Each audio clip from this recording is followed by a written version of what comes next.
So we continue our pre-lab discussion for the second activity that is covered in Module 2 on animal cell structure. So in the lecture, I have discussed about the key tenets of the cell theory. And these tenets or properties of cells relate to relate to their overall biology and their appearance. Okay, and some more properties that I'd like to share, I'd like to talk about, are enumerated as follows. So number one, all cells are highly complex and organized, be it an animal cell, a plant cell, or a bacterial cell. We discussed in the lecture how um, how biochemically unique the different parts of the cell are, okay, to the cell membrane, how what molecules make up the cell membrane, what subcellular structures are present inside the cell, the biology, biochemistry of the nucleus, okay, and you by now at this point you are familiar of the different functions of these organelles. So definitely, uh, in summing up those things, no, we can judge or we can say that cells, as the basic component or the basic unit of living systems, are really organized and complex. Okay. Then, another property I'd like to emphasize is the fact that cells possess a genetic program and the means to use it. So, the nucleus for eukaryotic cells contain the DNA, which code for the entire blueprint of the cell, the how the from how the cell produces a certain chemical, a certain product to be secreted or to be used within it, to cell cycle or cell division. All of those things are controlled. All functions, all activities that the cell carries out are dictated or im- are are housed within the genetic material, within the DNA. Okay. And then third, this is part of the one of the three basic properties or central tenets of the cell theory. So cells beget cells. So they're capable of producing more of themselves via cell division. There are two types of cell division for the case of animals. So there is mitotic division or somatic cell division, and there is meiotic division or gametogenic cell division. We have a dedicated module for cell division, so we're gonna discuss those topics when we get there. Okay. Then number four, cells acquire and utilize energy. So you will remember that metabolism is a key activity of all cells. So they're capable of, for the case of eukaryotic cells that are heterotrophic, okay, they need to acquire energy from the environment, and they utilize that energy uh, after breaking down the nutrients that they have consumed or that they have acquired. Okay. Cells carry out a variety of chemical reactions, from synthetic ones, the anabolic ones, to decomposition ones, the catabolic ones. Okay, so these chemical reactions are mediated by different molecules, proteins most of the time, and these chemical reactions are connected, or are in a way you can appreciate them as having specific positions within an entire grand schematic of biochemical reactions happening within a cellular unit. Then number six, cells can engage in numerous mechanical activities. Mechanical meaning something to do with movement, with motion. Okay, there are cells that are motile, like for example, the sperm cells of male animals. Most of them possess, for the case of vertebrate animals, the sperm cells have tails that allow them to swim in order to find the egg during the process of fertilization or to carry out the process of fertilization. There are also cells that allow or that yeah allow the general movement of an animal body, like our muscle cells. Okay, so their contraction allows us to move from one location to another to carry out a specific action or activity. Okay, then I mentioned this already. Cells are able to respond to stimuli, definitely. Uh, Environmental factors can make the cell activated, or can elicit a certain response or response cascade, okay, within cell.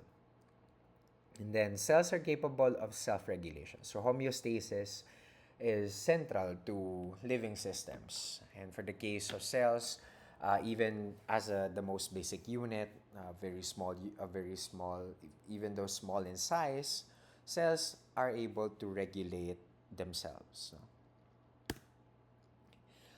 let's review the difference between prokaryotic and eukaryotic cells. So, in terms of size, most prokaryotes are really small. You have to really use a microscope to see them, to be able to observe them. About zero point 0.1 to 10 microns, while eukaryotic cells are much more are more large. So they're about 10 to 100 microns or even bigger. Okay, so plant cells, animal cells are examples of eukaryotic cells, while bacterial cells are mostly the prokaryotic ones. Now, in terms of complexity, prokaryotic cells are more simple in the sense that they don't really have organelles compared to eukaryotes. Like compartmentalization of activities of physiologic subcellular activities is not an inherent character of prokaryotic cells, unlike eukaryotes, where complexity is attributed to the fact that they possess organelle subcellular structures that carry out dedicated functions. Like mitochondria is responsible for cellular respiration, the nucleus is responsible for enclosing the DNA, the genetic material, also responsible for producing, synthesizing ribosomes. Um, the the endomembrane system is responsible for trafficking molecules within the cell. Um, what else? Lysosomes, some examples of, or the organelles that are still part of the endomembrane system. They carry out other specific functions like detoxification. Okay, so in prokaryotes, all those activities happen in one environment, which is the cytoplasm of the bacterial or the prokaryotic cell. Unlike in eukaryotes, where such activities are confined to certain parts or certain subcellular regions. Okay, I mentioned about the organelles already. In terms of nucleus, so prokaryotic cells possess naked genetic material. They don't have a nucleus, so their DNA is just concentrated in a certain region of the prokaryotic cell. So we term that region the nucleoid of of prokaryotes. Okay. Unlike prokaryotes and eukaryotes, the DNA within cells are enclosed in a nucleus, and the DNA is actually made up, or is highly compact. It's condensed and with associated proteins called histones. In some literature, you will encounter the word nucleoprotein. Okay, so nucleic, and protein. So we can describe the DNA of eukaryotes as nucleoproteinaceous or nucleoproteins. And some representative organisms of prokaryotes are the bacteria, the bacterial group, different phyla under bacteria, cyanobacteria, your common bacterial cells that can either be, bacterial groups that can either be terrestrial or aquatic. And then in terms of eukaryotes, all the others are eukaryotic cells. Okay, plants, animals, funguses, okay, protozoans, the unicellular animals, and then algae are examples of eukaryotic cells. Okay, some cartoon pictures or artists rendering of eukaryotic and prokaryotic cells, showing you the key characteristics. And here an example is a plant cell. We're not really gonna observe plant cells in our laboratory proper, but in the lecture I've discussed about them. So please make sure that you've already watched the lecture component, the lecture discussion for cellular structures. Okay. Then, okay, so some differences between plant and animal cells. Um, just to emphasize how unique the animal cell structure is. So animal cells are usually smaller in size compared to plant cells. Plant cells are bigger. Under the microscope, they're polygonal, like they assume sided structures, very sided structures, while animal cells, on the other hand, have irregular shape. Okay, they don't really assume a specific shape all the time. The fact that plant cells have a cellulose-based cell wall give a lot of structure rigidity to the cell, unlike in animal cells. Okay.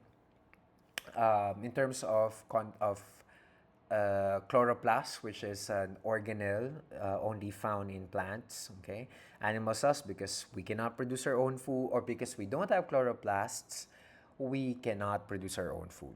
We're heterotropics. Okay. Then this one, the fourth row, or the fourth row, I'd like to emphasize. So plant cells have very large vacuoles, usually containing liquid. And that's a very prominent structure when you're observing plant cells. Unlike animal cells, they don't really have vacuoles. Okay? Rather, they have small secretory or excretory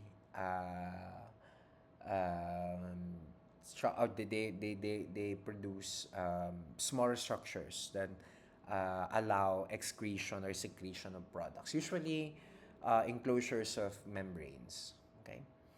And then for plant cells, the terms of location of the nucleus is usually just beneath the cell wall because it's the large vacuole that takes a lot of space inside the cell. While animal cells, the nucleus is usually found at the center of the cell, although I can't say that this description is entirely factual because, as I mentioned, irregular and dynamic animal cells are. They're irregular and dynamic in terms of structure. And then for plant cells, they store starch for food reserve as nutrient reserve, while for animal cells, they most of the time store glycogen granules. Okay. Now, some examples of plant and animal cells. So this picture here, the circular photomicrograph, I think is an onion skin or an onion. I think onion skin, yes. So you can see how polygonal the shape of the cell is. It's sided at 2D. So you can see the different sides. So this is it's a pentagon. Okay. Then you can appreciate the large, not so large, but yeah, still appreciably big. So the nucleus, cell wall, the cell membrane, okay, and the vacuole. Though I think it's not really very contrasted here, but you can see that it's a big structure, usually containing liquid. Then on the other hand,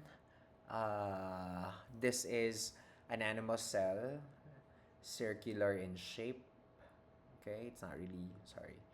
Let me draw that again. Circular in shape, not really polygonal, but you can see the structure inside it.